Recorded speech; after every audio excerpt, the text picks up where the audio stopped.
तेलंगाना, ओडिशा और छत्तीसगढ़, 3 राज्य, एक साझा चुनौती नक्सलवाद।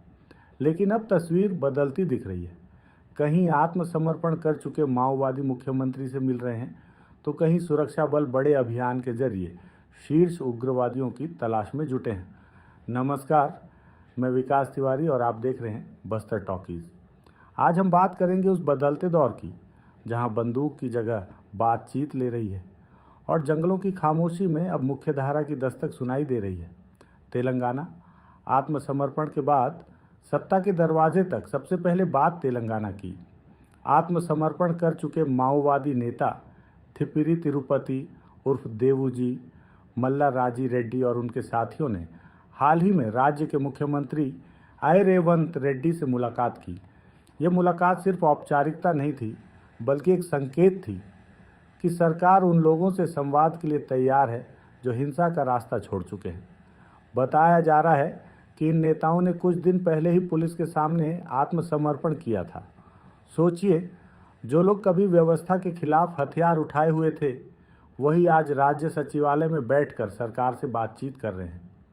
यह बदलाव अचानक नहीं आता, इसके पीछे होती है एक लंबी प्रक्रिया, भरोसे की, पुनर्वास की और राजनीतिक इच्छा शक्ति की।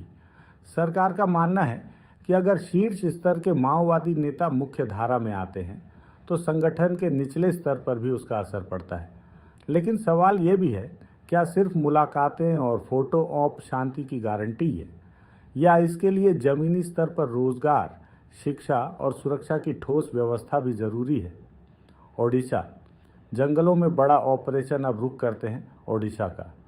यहाँ कंधमाल जिले के घने जंगलों में पुलिस और केंद्रीय बलों ने बड़ा संयुक्त अभियान शुरू किया है। लक्ष्य है शीर्ष माओवादी नेता सुखरू, जिस पर 55 लाख रुपए का इनाम घोषित है।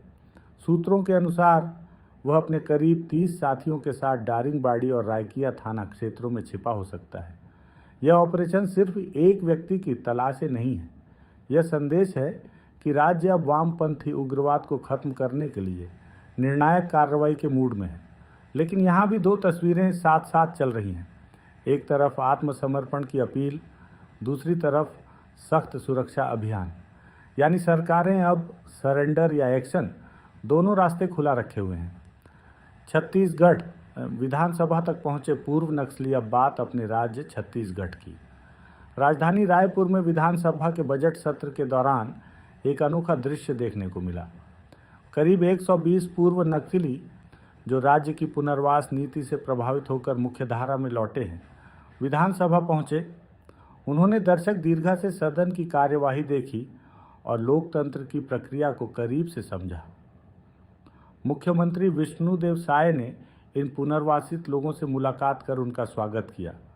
आंकड़ों के मुताबिक अब तक 2500 से ज़्यादा नक्सली आत्मसमर्पण कर चुके हैं और समाज से जुड़ चुके हैं।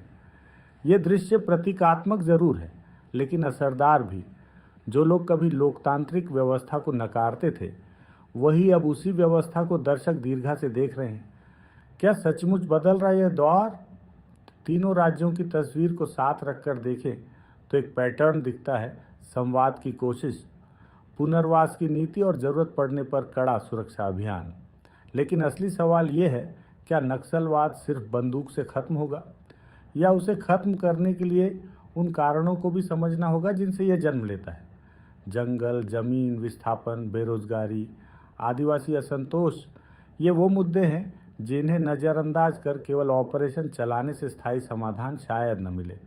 मुख्यधारा में लाने का मतलब सिर्फ आत्मसमर्पण करवाना नहीं होता, उसका मतलब होता है सम्मानजनक पुनर्वास, स्थायी रोजगार और सामाजिक स्वीकृति।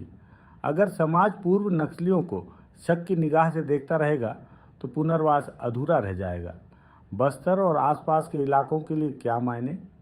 मैं बस्तर की ज़मीनी हकीकत से भली भांति परिचित हूँ। दशहरा से लेकर जनगणना प्रशिक्षण और जंगल के भीतर जवानों की ज़िंदगी तक को करीब से कवर किया हूँ।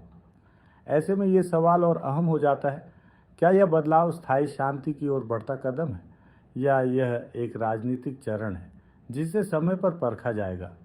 बस्तर, दंतेवाड़ा, बीजापुर, कांकेर, इन इलाकों में शांति सिर्फ आंकड़ों से नहीं आएगी, यह तब आएगी जब गांवों में स्कूल नियमित चलें, जब सड़कें विकास का प्रतीक बने और जब युवाओं के हाथों में किताब और रोजगार हो, बंदूक नहीं।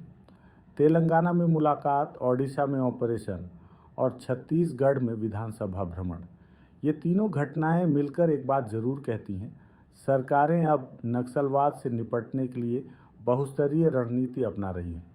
लेकिन असली सफलता तभी मानी जाएगी जब जंगलों की खबरें मुठभेड़ से ज़्यादा विकास की होंगी और आत्मसमर्पण की खबरें अपवाद नहीं, सामान्य बात बन जाएंगी। आप क्या सोचते हैं? क्या यह शांति की ठोस शुरुआत है या अभी लंबा रास्ता बाकी है? कमेंट करके ज़रूर बताइए। अगर आपको ये विश्लेषण संतुलित और तथ्यपरक लगा हो तो वीडियो को लाइक कीजिए, शेयर कीजिए और अगर वीडियो पसंद आई तो बस्तर टॉकीज़ को सब्सक्राइब कर सकते हैं। धन्यवाद।